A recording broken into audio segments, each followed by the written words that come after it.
Pernah manggil ya Jabbar pas lagi sakit hati? Makanya sering sakit hati. Jabbar itu panggilan untuk orang yang lagi sakit hati, habis dikecewain. Dikecewain oleh apa? Banyak lah, tergantung circle kehidupan kita ya. Ada yang circle-nya lebih ke main, berarti disakitin sama gengnya. Ada yang circle-nya lebih ke romantis-romantisan, disakitin oleh mantannya. Ada yang circle hidupnya seputar masalah kerja, disakitin oleh vendornya, oleh partnernya, oleh teman bisnisnya. Soal circle family life kita disakiti oleh keluarga, anak, orang tua, pasangan, dan seterusnya gitu kan. Yang jelas ketika kita merasa disakitin, ketika kita merasa kayak dikecewain, panggillah Allah. Sebelum kita memanggil netizen. Kan kita suka manggil netizen dulu ya. Posting, update status, story. Terus storynya tuh curhatnya minta respon lagi tuh. Dengan kasih polling lah. Dengan request lah gitu kan. Baiknya gue putusin atau enggak ya, request gitu. Semuanya putusin, terus dia bingung. Gimana ya. Nah sebelum kita istisyarah kepada netizen.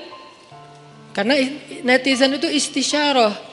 Bukan istifta, bukan istikharah. Yang paling tinggi itu kan derajatnya dari 3 level. Meminta pendapat, nomor 1 tuh istikharah. Minta pendapat Allah. Kedua istifta, minta pendapat ulama. Orang yang berilmu. Ketiga istisyarah, minta pendapat orang yang lebih bijak dan berpengalaman. Termasuk kepada teman kita atau followers kita atau geng kita, itu istisyarah. Sebelum kita istisyarah netizen, ya ayyuhal netizen, sebelum kita pakai kalimat itu, atau ya ustaz, bahkan sebelum ustaz, ya kiai, ya syekh, maka ya Allah.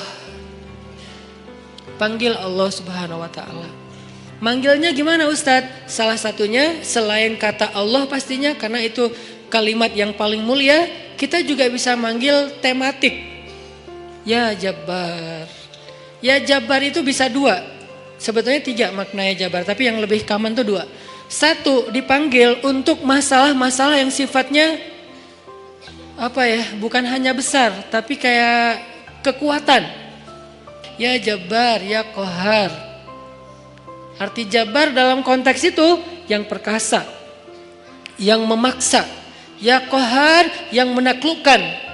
Sehingga dipakailah kalimat Jabbar, Qahar, Aziz, kan kata-kata yang nama-nama yang perkasa gitu. Untuk doa-doa yang sifatnya biasanya dipakainya dalam kondisi terzolimi. Ini doa-doa orang yang terzolimi. Kayaknya gak perlu dihafal juga sih. Bukan gak perlu dihafal, gak perlu dipakai. Kenapa? Berharap kita tidak mendoakan orang yang zolim. Kecuali yang dizolimi dalam urusan agama. Kalau dizolimi urusan pribadi sih, mending jangan mendoakan orang yang menzolimi. Kenapa? Rugi. Mending doain diri sendiri. Ketika kita punya kesempatan doa kita diijabah, jangan kasih doa itu untuk orang lain. Rugi, walaupun bentuknya mendoakan atas keburukan, tetap rugi. Mending kita pakai buat doain diri kita sendiri. Ya Allah, saya lagi dizolimin, mudah-mudahan. Nah gitu kan, berarti kan kita dapat kebaikan. Ya Jabbar, itu panggilan orang yang sedang sakit hati. Jadi 1 artinya untuk orang yang lagi dizolimi, 1 lagi untuk orang yang lagi hatinya kayak sedih, kayak disakitin. Gak sebesar zolim sih, cuman ya lumayan lah, bikin gak bisa tidur, bikin tumbuh jerawat gara-gara itu gitu kan ya. Karena stres. Jadi intinya adalah panggil Allah kalau kita lagi sakit hati dan dikecewain.